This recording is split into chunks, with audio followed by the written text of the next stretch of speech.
Hi everyone, Dennis Foley from Acoustic Fields. Today we're going to talk about that long wall setup. I get a lot of calls and emails from people who said, well Dennis, I want to set up on the long wall, not the short wall in my rectangular room.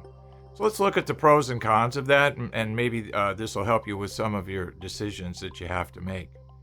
Setting up on the long wall, obviously, in a rectangular room gives us some advantages for sidewall reflections because the front and the rear wall now are sidewalls.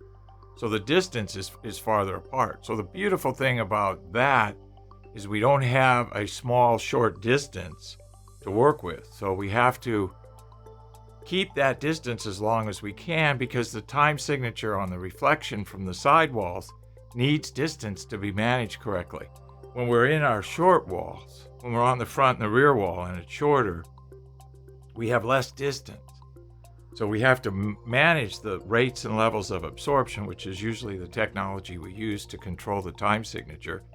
We have to vary the thickness of what we use. We have to vary the positioning of it to get the primary, secondary, and tertiary reflection. So if we have more distance, that makes our jobs easier. Now, for every advantage, there's a disadvantage, right? Because it's a rectangular room. The back wall now is closer to our seats.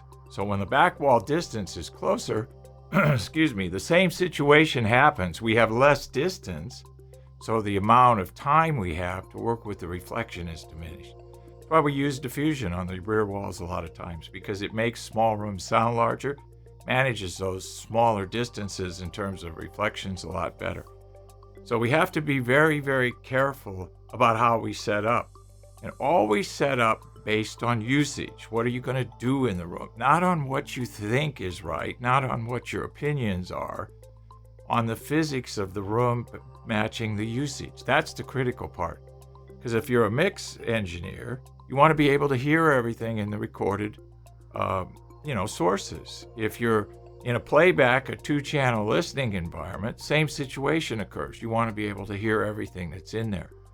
So we have to match the positioning to what you're doing in the room, the positioning of our speakers, the positioning of our monitors, all of that. So just keep it usage driven, as we call it. And if you have any questions, shoot me an email or just call me and we'll help you with it. Thank you. Thank you for watching this video, and if you liked it, please give us a thumbs up.